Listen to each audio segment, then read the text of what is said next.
ഫ്രാൻസിനെ, ദൈവത്തിൻ്റെ കാരുണ്യം അനന്തമാണ്. അവിടുത്തെ അനുകമ്പ എന്നേക്കും നിലനിൽക്കുന്നു. അവിടുന്ന് പാപികളെ സ്നേഹിക്കുന്നു. നിങ്ങളുടെ പാപങ്ങൾ കടും ചുമപ്പാണെങ്കിലും അവ മഞ്ഞുപോലെ വെണ്മയുള്ളതായി തീരും. എനിക്കൊന്നും കേൾക്കണ്ട. എനിക്ക് ദൈവവുമില്ല, ദൈവത്തിൽ വിശ്വാസവുമില്ല. നിങ്ങൾ എന്നെ ശല്യപ്പെടുത്താതെ പോ. ഫ്രാൻസിനെ, യേശുവിലേക്ക് ഒന്ന് നോക്കൂ. അവിടുന്ന് നിനക്ക് വേണ്ടിയാണ് മരിച്ചത്. നിന്റെ പാപങ്ങളാണ് അവിടുന്ന് വഹിച്ചത്. എനിക്കൊന്നും കാണണ്ട. ഓ, യേശു എന്നെ മരിച്ചു. അച്ഛാ, അവനൊരു മഹാപാപിയാണ്, കൊലപാതകി. 12 വയസ്സുള്ള പെൺകുട്ടിയുടെ ജീവൻ എടുത്തവനാണ്. ഇവനൊന്നും രക്ഷപ്പെടാൻ പോണില്ല. ഞാൻ നാളെ വീണ്ടും വരാം.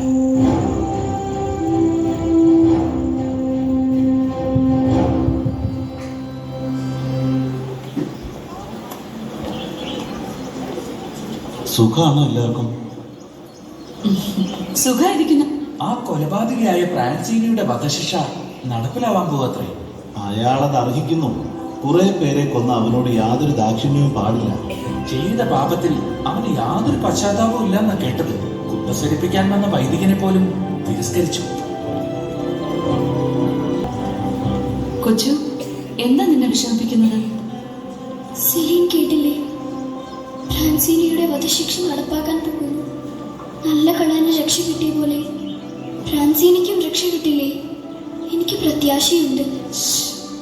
നമുക്കതിനെ പറ്റി പിന്നെ സംസാരിക്കാം. വേഗം വാ. കർത്താവേ, ഞാൻ ദൃഢമായി ശരണപ്പെടുന്നു. അങ്ങ് പാപികളെ രക്ഷിക്കാൻ വേണ്ടിയാണ് മരിച്ചതും ഉയർത്തതും.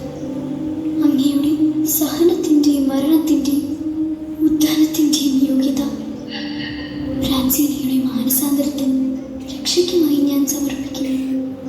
എൻ്റെ കർത്താവേ, ഫ്രാൻസിനിയുടെ കരുണ കാണിക്കണേ. മരിക്കുന്നതിനു മുമ്പ് മാനസാന്തരപ്പെട്ട് അങ്ങിലേക്ക് തിരിയാൻ കൃപ ചൊരിയണേ.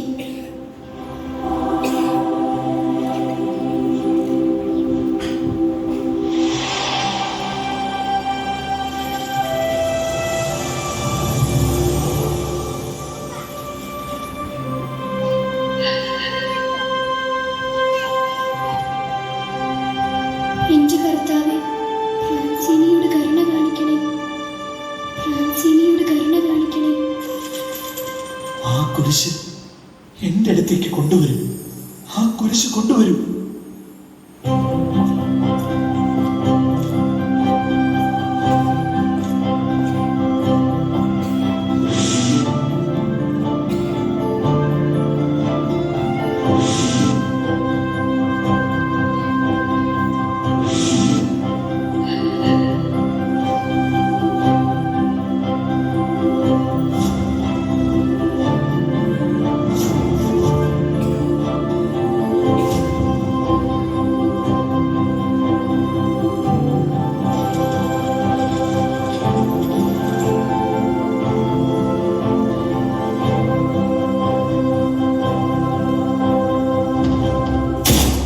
സത്യമായി ഞാൻ എന്നോട് പറയുന്നു, നീ എന്നോടുകൂടെ പറുദീസയിലായി.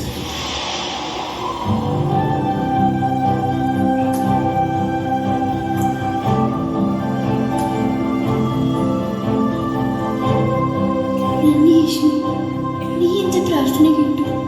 നന്ദി യേശുവേ. എന്റെ കർത്താവേ, എന്റെ ദൈവമേ, ദൈവത്തിന്റെ സ്തുതി. ഫ്രാൻസിനെ അങ്ങ് രക്ഷിച്ചു. 3 തവണ അങ്ങ് അവനെ ചുംബിച്ചു.